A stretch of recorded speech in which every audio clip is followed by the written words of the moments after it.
Hello बच्चों, कैसे हो? बढ़िया होंगे। अब अपन दूसरा चैप्टर पढ़ रहे हैं। तो जो 2 दिन से वीडियो आ रही है वो 12th क्लास के जो सेकंड चैप्टर है विद्युत विभव, वो साथ में अब की बार क्या है, साथ में जोड़ दिया। एनसीईआरटी के जो सिलेबस है उसमें धारिता भी ऐड कर दी। और जबकि पिछली जो बुक्स थी उसमें क्या था, विद्युत विभव अलग था और धारिता का चैप्टर अलग था। अब विभव और धारिता को दोनों को कमांड करके एक चैप्टर का नाम दे दिया, स्थिर विद्युत विभव एवं धारिता। तो विभव के बारे में आपने चर्चा की कि आखिरकार विभव होता क्या। विभव की आपने परिभाषा देखी, विभवांतर की परिभाषा देखी, इसके मात्रक को देखा और ये कैसे काम करते हैं, इनके ऊपर बेस पे आपने छोटे छोटे न्यूमेरिकल देखे। अब नेक्स्ट टॉपिक की तरफ बढ़ते हैं और आज से 11th क्लास के भी चैप्टर शुरू कर दिए। जो भी 12th क्लास में बच्चे हैं, अभी 11th क्लास पास आउट करके जब 12th क्लास में हैं तो साथ साथ में 11th क्लास की वीडियो भी जरूर देखें, क्योंकि कुछ समय बाद आपको जब भी कंपटीशन का समय आएगा तो 11th क्लास का भी उतना ही बड़ा योगदान है जितनी 12th क्लास का योगदान है। आप सिलेबस के तौर पर किताबों ना पढ़ें, इस लेवल से पढ़ें कि कंपटीशन में जो भी आ रहा है, आप जिस कंपटीशन के लिए जा रहे हो उस कंपटीशन से जितने भी बुक्स आ रही हैं उनसे संबंधित आप बहुत ही ज़बरदस्त नॉलेज लेके जाएं, तब जाकर उसमें आप फाइट कर सकते हो। अगर आपने बेसिक जानकारी भी नहीं कवर की तो बहुत मुश्किल हो जाएगी वो कंपटीशन निकालना। तो ज़रूरी नहीं है कि हर एक चैप्टर को जैसे हम कहें कि वो रट लो, वो है वैसा कुछ नहीं है। जो भी आपको कंटेंट या मैटर मिले कहीं से भी, यूट्यूब के माध्यम से, ऑफलाइन या ऑनलाइन, वहाँ भी उस मैटर को आप अच्छे से समझिए और आगे बढ़िए। चाहे वो 11th क्लास का बच्चा हो, चाहे वो 12th क्लास के बच्चे हो, ये आपके ऊपर निर्भर करता है कि कितना आप में लर्न करने की कैपेसिटी है, कितना आप सीख सकते हो, वो आपके ऊपर निर्भर करता है। अब ऑनलाइन माध्यम से क्या है कि कोरोना काल में टीचर से संपर्क नहीं हो रहे हैं, ऑफलाइन क्लासें बंद हो रही हैं, फिलहाल चल नहीं पा रही हैं, और बच्चों का और जो कनेक्शन है स्कूल का वो फिलहाल मिस हो रहा है। इस माध्यम से ऑनलाइन के माध्यम से आना पड़ रहा है, काफ़ी बच्चे जूझ भी रहे, किसी बच्चे को प्रॉपरली कंटेंट भी नहीं मिल रही, किसी ऑनलाइन के माध्यम से पढ़ रहा है, किसी की समय की बचत हो रही है, किसी को समस्या भी आ रही है। यह तो अलग अलग फील्ड है। अब बात करते हैं इस फील्ड के ऊपर, फिजिक्स के ऊपर नया टॉपिक लेते हैं, विद्युत अक्षेत्र की तीव्रता व विभव में क्या संबंध ज्ञात करते हैं। छोटा सा टॉपिक है, बहुत ही इंटरेस्टिंग टॉपिक है और इससे संबंधित डेरिवेशन पूछ लिया जाता है। देखिए ध्यान से, नया टॉपिक शुरू करते हैं। विद्युत विभव व विद्युत अक्षेत्र की तीव्रता।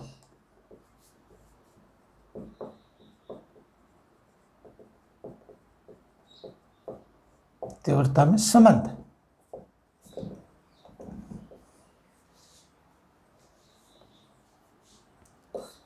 देखो बच्चों, विद्युत विभव आपने क्या देखा, परिभाषा क्या सीखी। आपने देखा कि Q0 एक परीक्षण आवेश है, वो अनंत पर है। अनंत से विद्युत अक्षेत्र के किसी भी बिंदु तक जो लाने में कार्य करते हैं उस बिंदु को आपने कहा कि ये विद्युत विभव है। और विद्युत विभव का जो मात्रक है वो वोल्ट होता है या जूल इंटू कूलम होता है, और ये एक अदिश राशि। विद्युत अक्षेत्र की तीव्रता आपने फर्स्ट चैप्टर पढ़ी, इलेक्ट्रोस्टैटिक या इलेक्ट्रिक फील्ड में क्या पढ़ी कि परीक्षण आवेश जो Q0 है, परीक्षण आवेश Q0 पे जो बाह्य बल लगता है या लगने वाले बल के अनुपात को, या परीक्षण आवेश पे जो बल लगता है उसी को पार्ट को बोलते हैं विद्युत क्षेत्र की तीव्रता, जिसको कैपिटल ई से व्यक्त करते हैं। ये एक सदिश राशि है, इसका मात्रक न्यूटन इंटू कूलम या वोल्ट इंटू मीटर होता है। अब इन दोनों परिभाषाओं को अगर इस चैप्टर से इलेक्ट्रोपोटेंशियल में डिफाइन करते हैं तो कैसे करते हैं, देखो ध्यान से। पहले बनाते हैं विद्युत क्षेत्र की तीव्रता। यह आपकी हो गई विद्युत क्षेत्र की तीव्रता। जो ये लाइन है, हॉरिजॉन्टल जो लाइन है, ये विद्युत क्षेत्र की तीव्रता है। अब इनमें क्या है, विभव लेते हैं, एक पृष्ठ लेते हैं, और विभव आपको पता ही है विद्युत क्षेत्र की तीव्रता के लंबवत होता है। ये आपका विभव हो गया। यह पार्ट हो गया आपका V और डेल V, और ये पार्ट हो गया A और ये पार्ट हो गया B, और ये हो गया विद्युत क्षेत्र की तीव्रता। तो विद्युत क्षेत्र की तीव्रता और विद्युत विभव ये एक दूसरे के लंबवत होते हैं। अगर विभव विद्युत क्षेत्र की दिशा में होगा तो वो विभव का मान कम हो जाएगा, ये इसकी खासियत। विद्युत क्षेत्र की तीव्रता में जो बल रेखाएं वो भी एक दूसरे को नहीं काटते हैं, और विद्युत विभव भी आपस में एक दूसरे को नहीं काटते हैं, क्योंकि कटान बिंदु पर या तो दो विद्युत क्षेत्र की तीव्रता उत्पन्न होगी या दो विद्युत विभव उत्पन्न होंगे, जो कि संभव नहीं है। ये तो आपका मेन उद्देश्य था। अब अपन क्या करते हैं, कैलकुलेशन में ज्ञात करते हैं। तो ध्यान से देखिए कि एक परीक्षण आवेश है, परीक्षण आवेश Q0 को विद्युत क्षेत्र की तीव्रता में B बिंदु से A तक, तो विद्युत क्षेत्र के विरुद्ध ले जा रहे हैं। देखो विद्युत क्षेत्र की दिशा की जो डायरेक्शन है वो मेरी तरफ है। अब इस Q0 आवेश को कहां ले जा रहे हैं, विद्युत क्षेत्र के विरुद्ध ले जा रहे हैं, B से A के ऊपर ले जा रहे हैं। तो इनके मध्य में अपन क्या करते हैं, संबंध ज्ञात करते हैं। तो मैं इस पार्ट को मिटा रहा हूं, तो इसकी जो एक्सप्लेनेशन जो थ्योरी है वो मैं नहीं लिखवा रहा हूं, वो समझ लेना ध्यान से। क्योंकि Q0 का जो आवेश है वो विद्युत क्षेत्र E के विरुद्ध B बिंदु से A तक लाने में जो किया गया कार्य है वो क्या है, देखिए W बराबर E डेल L, इसके बराबर होता है ये समीकरण नंबर 1। जो किया गया कार्य है उसको वृक्ष से व्यक्त करते हैं, विद्युत क्षेत्र की तीव्रता और डेल एल है इन दोनों विभवों के मध्य की दूरी डेल एल लंबाई। अब किया गया कार्य विभवांतर के बराबर होता है, किया गया कार्य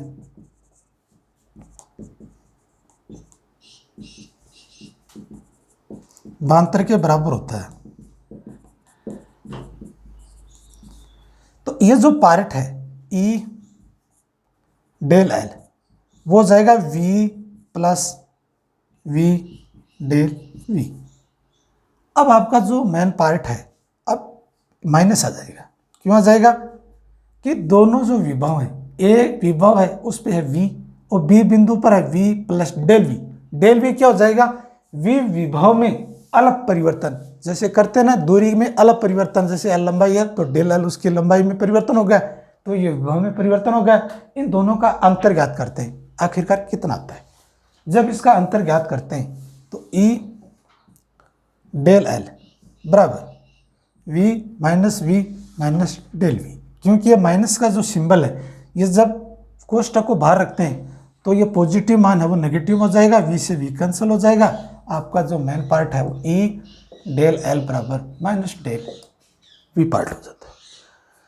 ये ऋणात्मक मान के बराबर आता है विभव का मान, तो E है विद्युत क्षेत्र की तीव्रता, तो del V upon del L, ये आपकी इक्वेशन आ जाती है 1। अब इसके अन्य जो रूप हैं वो देखिए, अन्य रूप हैं E बराबर V अपॉन D होता है। अगर इसको कार्तिक के निर्देशांक में रखते हैं E अक्ष, तो डेल V अपॉन डेल अक्ष I पार्ट है। E y ये कोऑर्डिनेट ज्योमेट्री के निर्देशांक है, तो आप लिखोगे del V upon del y J के पार्ट में, और E z है वो हो जाएगा del V upon del Z और K। अब कार्तीय निर्देशांक को एक तरफ रखेंगे क्योंकि ऋणात्मक मान को व्यक्त करता है, तो ये ऋणात्मक मान आ जाएगा। अब इस समीकरण को एक साथ रखते हैं E x y z, तो क्या रखेंगे, minus del V del x I del V del y J और del V del Z K। ये आपका कंप्लीट विद्युत क्षेत्र की तीव्रता विद्युत विभव में संबंध ज्ञात हो जाएगा। अब इसके बारे में आपने ये देखा कि विद्युत विभव विद्युत क्षेत्र की तीव्रता में जो संबंध ज्ञात करते हैं, तो जो सेकंड पार्ट है B, तो विद्युत क्षेत्र की तीव्रता के विरुद्ध काम करते हैं, B बिंदु को एक तक लाते हैं, उसमें किया गया कार्य करते हैं और ये कार्य इसके बराबर होता है और ये कार्य विभवांतर के बराबर लेते हैं, तो इसमें अंतर आ जाता है माइनस डेल V। ये ऋणात्मक मान के बराबर व्यक्त करता है अलग विभवांतर। अब डेल को नीचे ले जाते हैं तो del V upon del L हो जाता है, ये हो जाएगी विद्युत क्षेत्र की तीव्रता। और जब ये अन्य रूप लिखते हैं, विद्युत क्षेत्र की तीव्रता का जो अन्य रूप होता है विभवांतर बट्टा दूरी होता है, V अपॉन D या V अपॉन L भी ले सकते हैं।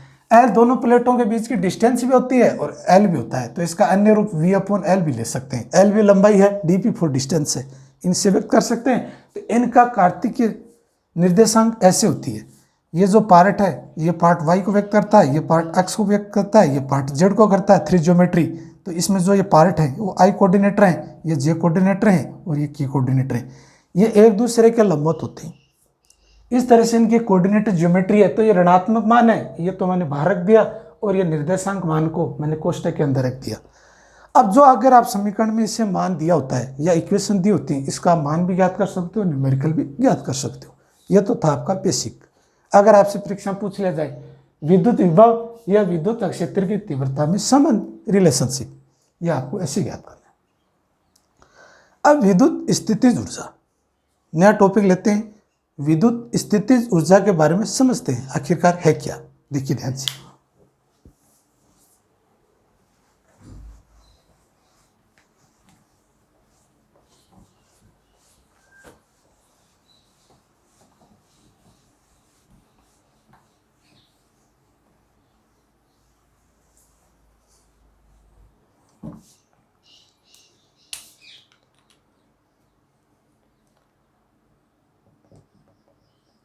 तो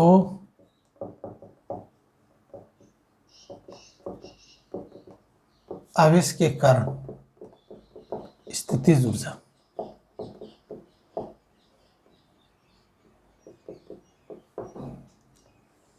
देखिए स्थितिज ऊर्जा हो या गतिज ऊर्जा हो या कार्य हो, इन तीनों का मात्रक जूल होता है।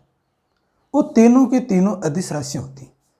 अब कह रहा है दो बिंदु आवेशों के कारण स्थितिज ऊर्जा, तो आप ध्यान से देखिए कि यह तो Q1 है और यह पार्ट हो गया Q2 और इनके मध्य की दूरी हो गई R1 R, यह A हो गया, ये B हो गया। अब Q1 Q2 दो नाम के आवेश हैं, वो A व B के ऊपर स्थिर हैं, उनके मध्य की जो दूरी है वो R है। अब ये जो दिखाई दे रहे Q1 Q2 ये कोई बिंदु पे नहीं है, ये अनंत पे स्थित है, अनंत है। तो ये A व B बिंदु है, वो A व B पे नहीं है Q1 Q2, वो अनंत पर स्थित है एक तरह से माने आप। तो अब ध्यान से देखिए कि Q1 बिंदु पर आवेश और Q2 पर B बिंदु स्थित है, इसके मध्य जो विभव ज्ञात करते हैं तो कैसे ज्ञात करते हैं, ध्यान से देखिए। V1 का जो मान है वो आ जाएगा K³ × R, ये समीकरण नंबर 1 हो गई। ये आया कैसे, Q1 आवेश के कारण Q2 आवेश पर विद्युत विभव।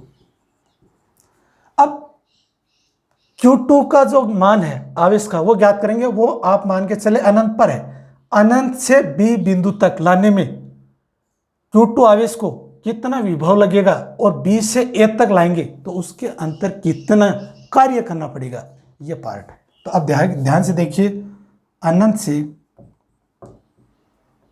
अनंत बिंदु पर आवेश को बिंदु B पर या Q2 आवेश तक लाने में किया गया कार्य और Q1 तक, तो पहले तो इनफाइनाइट से लेके आएंगे B तक Q2 तक और Q2 से लेके आएंगे Q1 तक। तो आपका जो फॉर्मूला जो कार्य है वो ऐसे हो जाएगा Q2 × V। V विभव है, Q2 नाम का आवेश है, Q2 से Q1 की तरफ ले जाएंगे। तो आपका मान है कि Q2 का जो मान है वो तो है Q2 और V1 का जो मान है वो मैंने V1 से रख रखा है, तो आप या तो इसको V कर दीजिए या V लिया जाएगा, तो इसका पार्ट हो जाएगा K³ × R। तो कंप्लीट लिखोगे तो K/Q1 Q2 × R। तो ये जो W है ये स्थितिज ऊर्जा में भी परिवर्तन हो जाता है, किया गया कार्य वो स्थितिज ऊर्जा के बराबर होता है। तो K/Q1 Q2 × R, ये आपका समीकरण हो गई। इसका मात्रक जूल होता है। ये समीकरण नंबर हो गई 1, ये समीकरण नंबर हो गई 2। अब ध्यान से देखिए, दोबारा बता देता हूं, एक बार एक्सप्लेनेशन कर देता हूं, छोटा सा टॉपिक है, समझ में आ जाएगा। A व B Q1 Q2 ये जो दो आवेश हैं, ये आवेश कोई जीरो बिंदु पे नहीं है, ये अनंत पे मान के चलो। तो पहले तो क्या करेंगे, अनंत आवेश को Q1 से लेके आएंगे और Q1 Q2 के कारण आप क्या करोगे, विभव। दूसरा बिंदु है अनंत से B तक लाएंगे, B से A तक लाएंगे Q1 आवेश तक, तब आपको कार्य करना पड़ेगा और ये किया गया कार्य ऊर्जा के बराबर होता है, स्थितिज ऊर्जा। तो आप परिभाषा ऐसे बनाओ, दो आवेशों के मध्य लगने वाला जब ये दो आवेश हैं उनके मध्य लगने वाला जब कोई एकांक परीक्षण आवेश को ए व बी बिंदु तक जो लाने में जो कार्य करते हैं उसी को बोलते हैं विद्युत स्थितिज ऊर्जा। तो इसकी सिंपल परिभाषा समझे तो ऐसे समझे कि अनंत बिंदु से Q1 Q2 तक आवेश तक लाने में जो कार्य किया जाता है उसको बोलते हैं विद्युत स्थितिज ऊर्जा के बराबर होता है।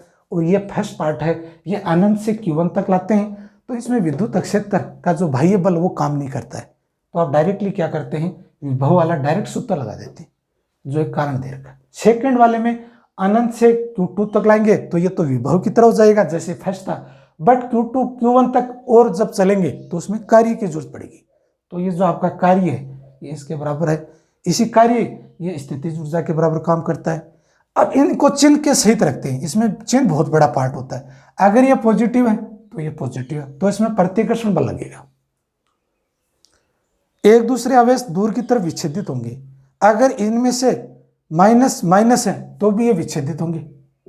अगर ये पॉजिटिव है और ये नेगेटिव है तो ये आकर्षण प्रकृति के होंगे। तो इनकी बेसिक ये समझें कि U बराबर K Q1 Q2 into R। तो ये कह रहे हैं कि अगर ये प्रतिकर्षण है, प्रतिकर्षण में क्या होगा, दूरी का मान बढ़ेगा। तो दूरी का मान जब बढ़ेगा तो कहने का मतलब R का जो मान है वो बढ़ेगा तो स्थितिज ऊर्जा का मान कम हो जाता है। और जब R का मान कम होता है तो स्थितिज ऊर्जा का मान क्या होता है, बढ़ जाता है। ये एक बेसिक जानकारी है। कहने का मतलब इनके मध्य की जब दूरी R वो कम हो जाती है, कम होने का मतलब कि R का मान कम होगा तो ये U बढ़ेगा। ये U और R ये एक दूसरे के क्या व्युत्क्रमानुपाती हैं, तो ये जब बढ़ेगा तो ये घटेगा और U बढ़ेगा तो R घटेगा। तो बेसिक जानकारी आपको ये पता चल गई कि जो डिस्टेंस R है वो स्थितिज ऊर्जा के मान को निर्भर करती है। जैसे जैसे R बढ़ेगा स्थितिज ऊर्जा क्या है, कम हो जाएगी, और जैसे जैसे R कम होगी स्थितिज ऊर्जा का मान बढ़ जाएगा। ये आप चिन्ह सहित रख सकते हो। जब आप न्यूमेरिकल आते हैं, कैसे आपके पास चिन्ह आते हैं, कैसे उसका मान आता है, उस आधार पे ये अंतिम प्रश्न सोल्व होते हैं। यह तो पार्ट था 2 बिंदु। अब ज्ञात करते हैं 3 बिंदु आवेश के कारण स्थितिज ऊर्जा। अब 2 की जगह क्या करते हैं, 3 करते हैं। 3 बिंदु आवेश के कारण स्थितिज ऊर्जा, इसकी ऊर्जा ज्ञात करते हैं, कैसे निकलती है। ध्यान से देखिए, यह भी अच्छा टॉपिक है, कई बार पूछ लेते हैं।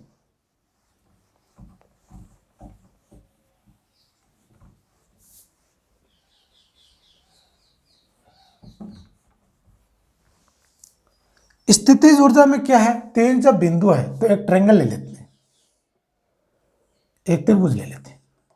इस त्रिभुज में क्या, ध्यान से देखिए, यह तो है Q1 आवेश, यह है Q2 आवेश, यह है Q3। इसकी डिस्टेंस R1 R2 R3।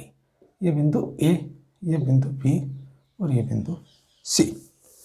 3 बिंदु हो गए, Q1 Q2 Q3। 3 बिंदु है, A B C नाम का एक त्रिभुज है जिनके मध्य की दूरी R1 R2 और R3।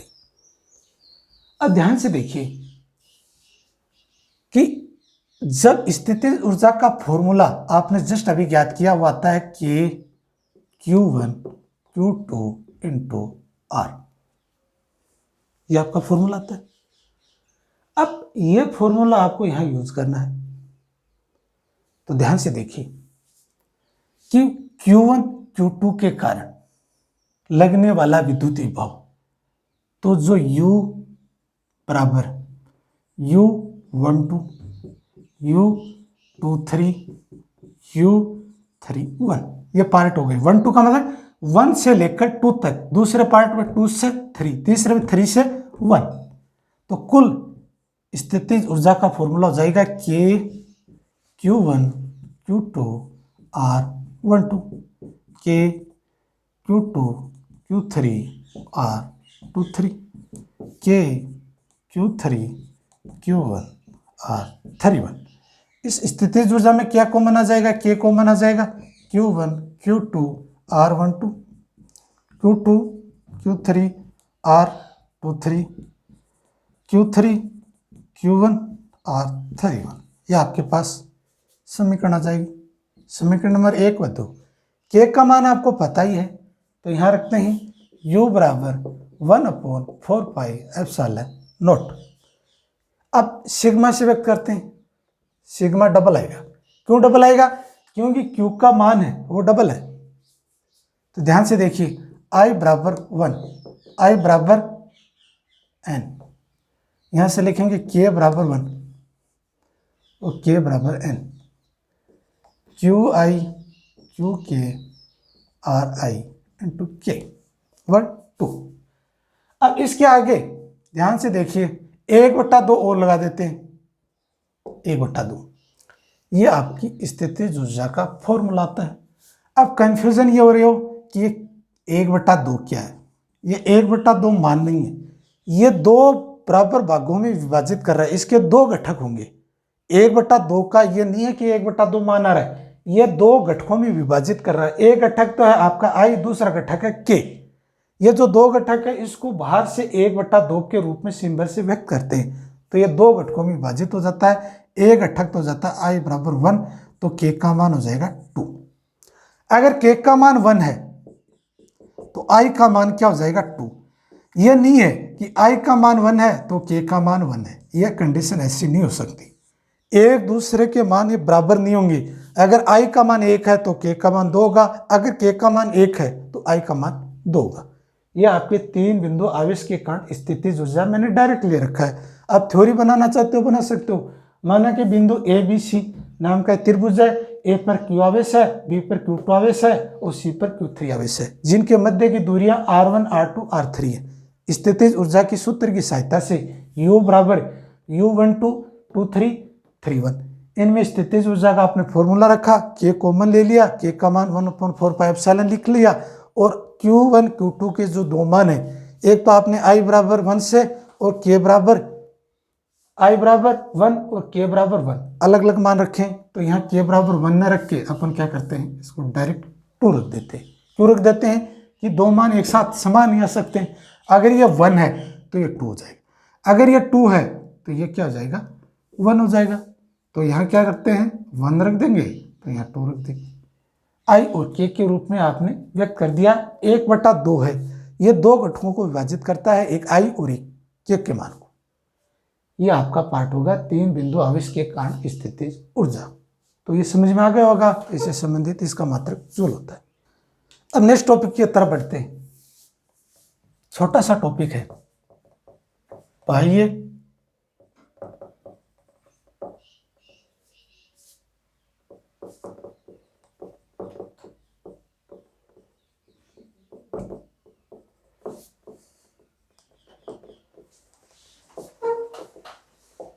द्विध्रुव आघूर्ण, या कई बार ऐसे भी बोलते हैं बाह्य विद्युत द्विध्रुव आघूर्ण में स्थितिज ऊर्जा।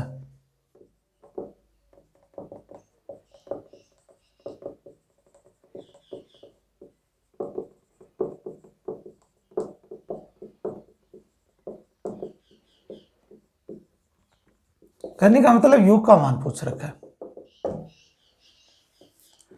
तो विद्युत क्षेत्र की तीव्रता में ध्यान से देखिए, यह एक विद्युत द्विध्रुव आघूर्ण है और थीटा पे स्थित है। तो इसका जो बल है F1 वो आ जाएगा QE, क्योंकि माइनस क्यू आवेश से प्लस क्यू आवेश है, तो इसकी जो डायरेक्शन है F2 वो QE है और ये E है, और ये मध्य दूरी 2E, और ये A और B है। तो बाह्य विद्युत स्थितिज ऊर्जा में द्विध्रुव आघूर्ण या बाह्य विद्युत द्विध्रुव आघूर्ण में स्थितिज ऊर्जा, देखिए ध्यान से कि माना कि विद्युत क्षेत्र की तीव्रता E है और विद्युत क्षेत्र की तीव्रता E में A व B के मध्य की जो दूरी 2A है, ये विद्युत द्विध्रुव है, और ये विद्युत द्विध्रुव आघूर्ण थीटा कोण पर स्थित है। जो प्लस क्यू आवेश पे है वहां बाह्य बल है प्लस QE और F1 पे है वो माइनस QE। जब इन दोनों बलों को ऐड करते हैं तो इनका मान 0 हो जाता है। तो फर्स्ट पार्ट तो आपको ये समझ में आ गया कि बाह्य विद्युत द्विध्रुव आघूर्ण में जो कुल बल का मान है वो 0 होता है। अब इससे संबंधित अपन निकालते हैं बल आघूर्ण का मान। यह आपने फर्स्ट चैप्टर से निकाला होगा कि टोटल जो नेट बल है, नेट फोर्स, वो तो होता है 0। एक कंडीशन तो ये समझ में आ गई। 0 क्यों आया कि F1 F2 के मान को जब ऐड किया जाता है ये ऋणात्मक मान है, ये धनात्मक मान है, इन दोनों मान का जब ऐड करते हो तो ये मान शून्य आ जाता है, इस वजह से टोटल बल वो 0। और बल आघूर्ण का मान होता है पी ई साइन थीटा। ये आपकी कैलकुलेशन आती है। ये कैलकुलेशन इसलिए आई थी कि जब बल आघूर्ण आप ज्ञात करते हो तो ज्ञात करने के लिए क्या होता है कि पी साइन थीटा का जब मान ज्ञात करते हो तो 2a दूरी तो दे रखी है और इसमें आपने एक त्रिभुज का निर्माण कर लिया, तो ये होगा ए बी और सी। जो बी सी भुजा है वो अज्ञात है, तो आपने टारक का जो फॉर्मूला ज्ञात किया वो एफ लंबवत बी सी भुजा। एफ का जो मान है वो क्यू ई, ये पॉजिटिव मान व्यक्त करते हैं। क्यों कहते हैं कि विद्युत ध्रुव आघूर्ण की जो डायरेक्शन है वो नेगेटिव से पॉजिटिव की तरफ है, तो ये पॉजिटिव मान को निर्भर करता है। ये पॉजिटिव मान हो गया। और ये जो बी सी भुजा है, इस बी सी भुजा वो अज्ञात है, इसका मान नहीं ज्ञात है, तो ज्ञात करेंगे त्रिभुज ए बी सी से।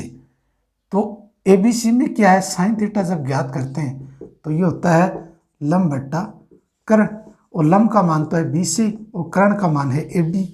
ए बी का जो मान है वो दिया हुआ है, कितना दिया हुआ है 2a।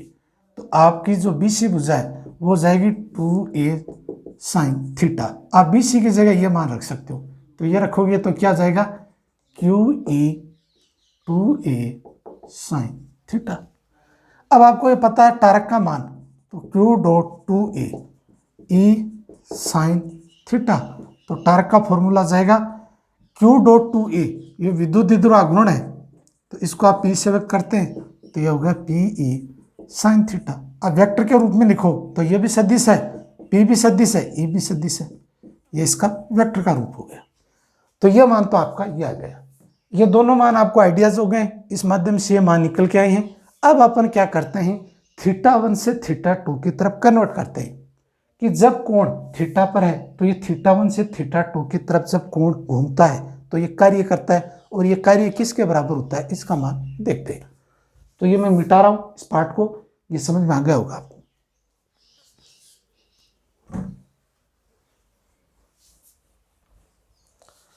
अब ये जो डायरेक्शन है इस डायरेक्शन को मैं मिटा रहा हूं। ये तो आपकी विद्युत क्षेत्र की तीव्रता हो गई, और ये सी पार्ट को मिटा रहा हूं, ए और बी पार्ट है यहाँ पे। अब कह रहा है कि इस पार्ट को अगर आपने थीटा 1 माना तो इसकी जो डायरेक्शन है वो ऐसी हो जाएगी, ये क्यू डैश है तो ये क्यू डैश, और ये हो जाएगा प्लस क्यू, ये माइनस क्यू, इसकी डायरेक्शन ए डैश और बी डैश, ये कोण हो जाएगा थीटा 2। जब कोण को थीटा 1 से थीटा 2 की तरफ मूव करते हैं या घुमाते हैं तो जैसे घुमाने पे अपन को क्या है कार्य की जरूरत पड़ती है, और ये किया गया कार्य डी डब्ल्यू के बराबर होता है, तो यहाँ जाएगा टी और थीटा। थीटा के मान में तो जाएगा डी थीटा कोण, और कार्य के मान में जाएगा डी डब्ल्यू। ये इक्वेशन नंबर हो जाएगी आपकी 3, फर्स्ट सेकंड थर्ड। अब टारक का मान तो आपको दे रखा है, ये मान आप यहाँ रख दीजिए। तो समाकलन जब करते हैं तो मान है वो थीटा 1 से थीटा 2 तक जाने में किया गया कार्य,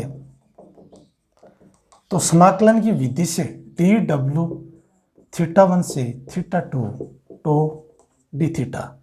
अब डी डब्ल्यू का जब मान ज्ञात करते हैं तो ये तो आ जाएगा डब्ल्यू, और ये मान आपका आ जाएगा थीटा 1 से थीटा 2, तो ये आ जाएगा पी ई साइन थीटा और डी थीटा। ओमेगा ये हो जाएगा डब्ल्यू, कार्य बाहर आ जाएगा, और पी ई ये बाहर आ जाएगा, और ये आ जाएगा थीटा 1 से theta 2 sine theta D theta. जब समाकलन करते हैं साइन थीटा डी थीटा का तो आ जाएगा माइनस कोस थीटा। अब ये समाकलन की रेंज है थीटा 1 से थीटा 2, तो डब्ल्यू बराबर पी ई, ये मान आ जाएगा माइनस कोस थीटा थीटा 1 से थीटा 2। जब कन्वर्ट करते हो तो P E minus cos theta 1 से 2 की तरफ है तो ये क्या हो जाएगा 2 हो जाएगा, और ये 1 हो जाएगा, तो theta 2 minus minus plus cos theta 1। W बराबर P E cos theta 1 minus cos theta 2, ये इक्वेशन आ जाएगी। अब ये कह रहा है कंडीशन कि जब विद्युत स्थितिज ऊर्जा, तो स्थितिज ऊर्जा में क्या होता है देखिए ध्यान से, स्थितिज ऊर्जा में जो थीटा का मान है वो तो जाएगा π/2 और थीटा 2 का मान हो जाएगा थीटा। ये मान आप रख दीजिए तो W बराबर PE कोज π/2 कोज थीटा। तो आपका जो मान है वो ये आ जाएगा कि W बराबर PE कोस थीटा माइनस, ये आपकी इक्वेशन आ जाएगी। ये इक्वेशन नंबर आ जाएगी 4। अब स्थितिज ऊर्जा में 90 डिग्री से 0 डिग्री तक जो घुमाने में जो किया गया कार्य है वो स्थितिज ऊर्जा के बराबर हो जाता है। कहने का तात्पर्य यह है कि जो 90 डिग्री के कोण से 0 डिग्री कोण तक लाते हैं, 0 से 90 डिग्री तक कोण में घुमाते हैं, जो कार्य करते हैं वो स्थितिज ऊर्जा के बराबर होता है। अब कोज 90 का मान, ये आपको पता ही है, कोज 90 का मान होता है 0 या कोज π/2 भी बोलते हैं। पाई का मान 180 और कोज 0 का मान होता है 1 और कोज थीटा है, तो ये एक ज्योमेट्री का फलन है, फंक्शन। वो आपने फंक्शन यहाँ रखा, ये 0 हो गया, ये माइनस बाहर रखा, तो ये कोज थीटा आ गया। अब इनकी स्थिति जब ज्ञात करते हैं, इनकी जब स्थिति ज्ञात करते हैं तो ध्यान से देखिए, मैं इस पार्ट को मिटा रहा हूँ थोड़ा सा ऊपर, यहाँ से मैं आपकी स्थिति बता देता हूँ, बेसिक जानकारी। जब आप स्थिति ज्ञात करते हो तो आपके पास फॉर्मूला ये आ रहा है, U बराबर, इस W की जगह आप U भी व्यक्त कर सकते हो, -PE कोस थीटा। ये आपके पास फॉर्मूला आ रहा है समीकरण नंबर 4। अब ये कह रहा है कि थीटा का मान 0 डिग्री हो तो आपका जो U का मान है वो क्या जाएगा, -PE, ये मान आ जाएगा। ये मान मिनिमम होगा क्योंकि ये मान ऋणात्मक में आ रहा है। अगर मान थीटा का मान 90 डिग्री है तो आपका U का मान 0 आ जाएगा, ये 0 के बराबर है। अगर थीटा का मान 180 डिग्री है तो आपका U का जो मान है वो PE आ जाएगा, ये मान मैक्सिमम आ जाएगा। तो ये तो हो गई अस्थायी संतुलन, और ये हो गए स्थायी संतुलन, और ये होगा उदासीन संतुलन। और संतुलन को इक्विलिब्रियम बोलते हैं, इक्विलिब्रियम माने संतुलन। ये आपकी कंडीशंस हो गई, ये आपका पार्ट होगा बाह्य विद्युत विद्रोह के कारण स्थितिज ऊर्जा। तो आज का टॉपिक यहीं एंड करते हैं। इस वीडियो को क्या करें, लाइक करें, शेयर करें और सब्सक्राइब करें, और आपके जो आसपास के बच्चे जो हैं उसको जोड़िए, उस साइंस स्ट्रीम से इनका फायदा मिल सके और आप भी अध्ययन करते जाइए। जो भी प्रॉब्लम आ रही है आप कमेंट के माध्यम में पूछ लीजिए, कोई दिक्कत नहीं है। और इस वीडियो को यहीं क्लोजअप करते हैं और ज़्यादा से ज़्यादा बच्चों को शेयर करें। और 11th क्लास का भी मैटर मैंने अपलोड करना शुरू कर दिया, उसके वो वीडियोज़ भी देखें, उससे बहुत कुछ सीखने को मिलेगा कंपटीशन की तरह। तो मेरी तरफ से मैंने आज का वीडियो कंप्लीट कर दिया और नेक्स्ट कल मिलते हैं नई वीडियो के साथ। Thank you.